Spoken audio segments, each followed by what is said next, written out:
And here we are, some 50 years later, assessing what has happened over this period of time. For a brief period of time, I think we fell asleep and we said, we have moved forward and everything is okay. But we know today that everything is not okay, that there has been a retrenchment in this country as far as civil rights and equal rights is concerned. And to that point, from the wife of the great activist Medgar Evers, point is there is still a long way to go. The U.S. now, as we all know, has the first black president, black attorney general, 43 black members of Congress, and a Supreme Court justice of color as well. But even though blacks have been able to attain some of the highest positions now in the land, the community still faces huge challenges. Unemployment rate among blacks higher than the U.S. average by a wide margin. The leading cause of death for black teens, homicide, while for all other teens, the cause, car accidents. Blacks attained college degrees in much lower numbers than the general population. And guys, I can go on when it comes to incarceration, out of wedlock births, whether it be social, economic, or from even the criminal justice system. These things are very real. And Reverend, the conversations within the community here, well, maybe there's a lot of, and I'm sure there are a lot of contributing factors. That's one part of this where I think if the doctor were able to look at where we are today, he'd shake his head. From black on black crime to the dissolution of a lot of the family unit. You see this in your congregation, I'm sure, and you can put faces on this problem, not just numbers, but it's amazing, especially in the last 10, 20 years, how acute this problem's got. Absolutely. And my intent, Rich, if you allow me, Richard said something before the previous segment that we got the freedom but not the jobs. I would beg that the freedom isn't here. In fact, that's why Trayvon is dead, because he wasn't free to walk in a neighborhood. In New York City, we got stop and frisk, where African Americans are stopped at a disproportionately rate higher. So that's not freedom that begins to take place. So that's still the reality. But in the component and Rich, before you jump in, we're getting into that next segment. None of you guys can follow directions, but go ahead. I wanted to just make sure that I got people watching. Say, Pastor Giddy.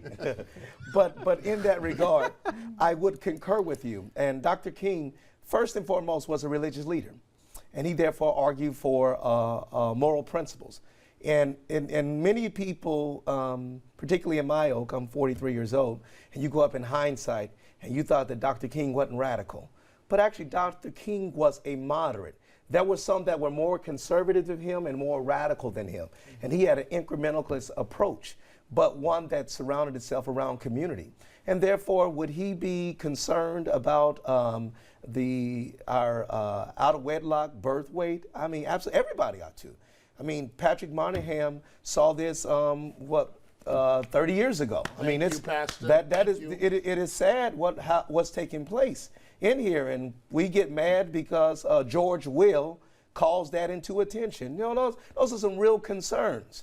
When you grow up with the problem, Reverend, that there isn't a voice of a Dr. King that'll call it out, or where's the root of it? Here it is. The problem that we have, and I love this president. Our president has also become the advocate, and he cannot be the prophet, priest, and king. That's the role for Jesus Christ himself. And the right has taken a chance to say that he is the anointed one and the Messiah. Our president needs to be taken to task. There's a joke that goes out in our community. Say, what happened to the old revolutionaries, the old black revolutionaries? Yeah. They raided a government building and got jobs. Yeah. That's the notion. Because once you are head of the institution, you have to protect it.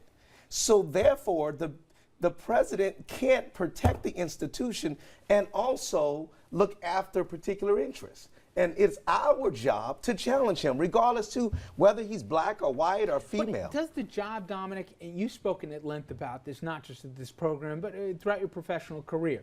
You're a product of the projects. You're a product of a broken home. You're a product of a system. No doubt about it. And you're proud to talk about what it's like to grow up on welfare and everything else. But and without a father who didn't sign my birth certificate. Does the solution come from government? Does the solution come from the community? Does it come from the household? It seems like this cyclical thing. It keeps happening. The education system, I can argue, keeps getting worse and worse with each generation.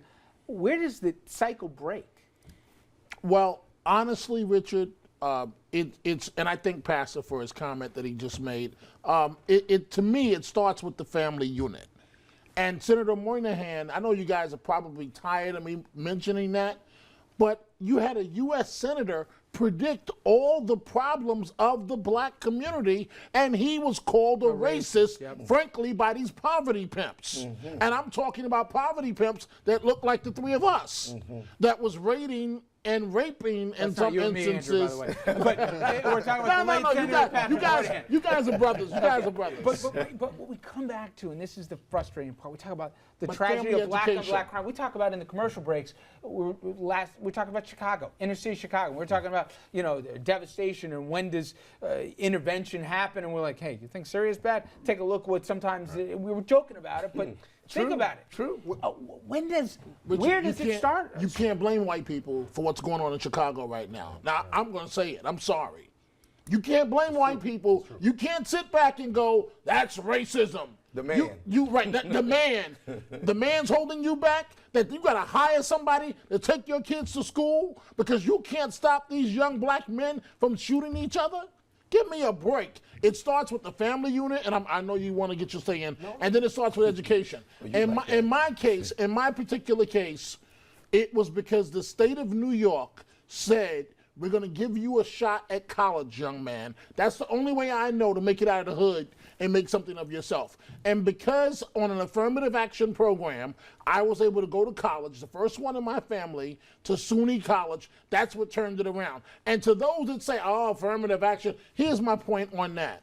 Would you rather have somebody that you got to support all their life on government programs, or would you rather have somebody that the taxpayers pay a little and then that person pays huge taxes back to the system for the rest of their life? I would rather have the latter. Well, you just about his tax bill. I was just about to say. Well, you just use your ears. Yeah. Well, look, I just want to touch on something. When we talked about freedom, we're talking about, as Dr. King said, give us the ballot, access to the ballot. That's how I look at it.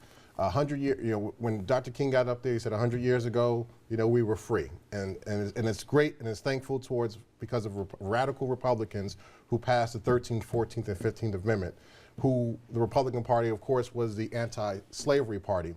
And 100 years later, because of Jim Crow, because of the Democratic Party, there weren't great strides in the black community.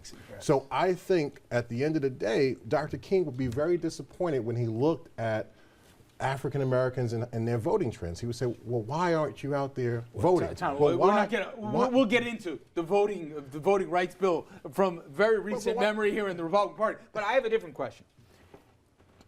Am I wrong to say that Dr. King would say, all right, hold on a second. We're going to keep having this conversation here unless we do something different. Part of the solution's got to come from within the community, but part of the solution is those manufacturing jobs, those jobs that you could have if you were in Detroit or you were in other parts of this country, those things are in Asia right now, or they're somewhere else. We got to do something, whether it's infrastructure or something. We got to come up with a Pell Grant system. We got to come up with the equivalent of we got to do something here to break the cycle. And the only one that can do that, and you're going to cover your ears, Rich, when I say that, is government. That's the only thing big enough to at least break a chink, not by itself. There's got to be a reassessment and an honest assessment in the black community to say, you can't just leave the wife, leave the woman when you knock her up. You can't just say, never mind. You can't glorify wherever you can here that it's a bad thing to stay in school or to commit a crime here, to go into the system. I get all that stuff, and I'm certainly not equipped to be the guy to say it. But my point is, doesn't the government have to have a role in this particular thing, like it did to end Jim Crow, to say, let's at least try and get a shot here? That's what government's role is to knock down the barriers, to make sure that these barriers don't exist, so no matter if you're black, brown, white, you have opportunities towards education.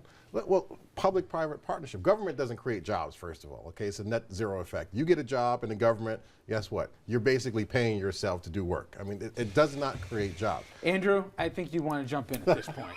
Well, I dispute Richard's claims about what the role of government is, but for all of the talk that we've had about the negative the problems within the black community and black societal issues, I also wonder about the lack of positive structures that are in place. A lot of other minority groups throughout the nation's history have sort of had insular structures where the equivalent would be, black businesses where members of the black community could then both work and shop and build the structure internally.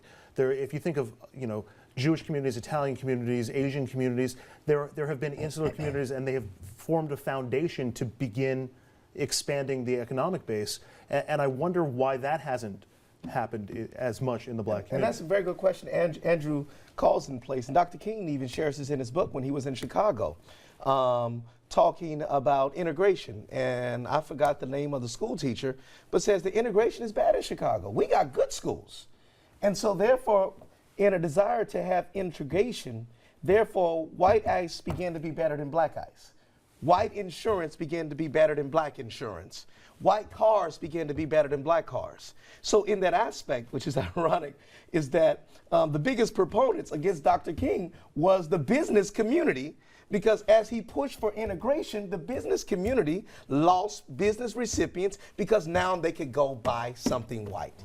And so that's one of the notions, because that was our overall dream. But I don't think that impediment affected the other communities for the desire to be included in who they were. For me, the frustrating thing, I'm going to come back to that cycle again, is what's it going to take that on the 100th anniversary of the speech, we're having a different conversation? You know what I honestly think, Yeah. Richard? And I might get in trouble for saying this, but when Newt Gingrich, when he was a speaker, and I believe it was Richard's very curious where you're going. and it was in either Michigan or Wisconsin, but they floated the idea, and then the state actually approved it of, we'll pay for 2 kids, and after 2, you're on your own. I really believe, Richard, We're not China. No, Yeah, I mean- Richard, you gotta stop.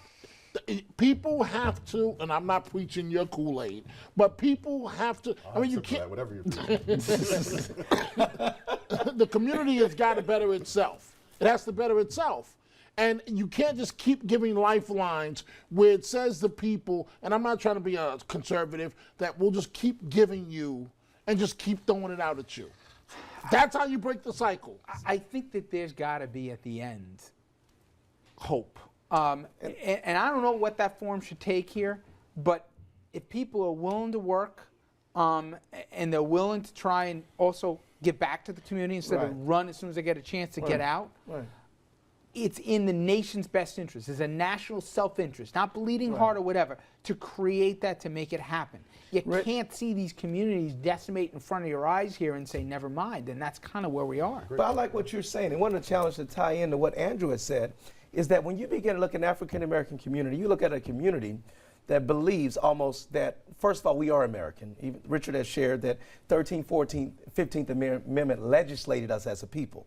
But nonetheless, we believe we are here. And so oftentimes in an African-American community, you feel angry at somebody who just came over and they're able to get things that you could not get. So where you get over it is an aspect of entitlement. One of the things that Dr. King challenged us is that your right to something doesn't mean you can have it. I mean, he says that if somebody's blood is to run in the streets, let it be your blood. So Dr. King never said that anybody was entitled to anything, but let truth and justice. So just because you earned it, you're not entitled to it.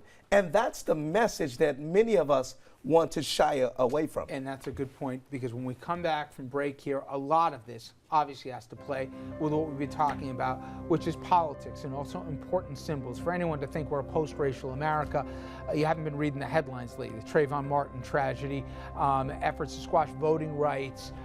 It is real race in today's arena and in the political arena, and how it's impacted this president, which many people thought 5 years ago would have changed so much of this dialogue. We're going to have that conversation after this break. Please stay with us.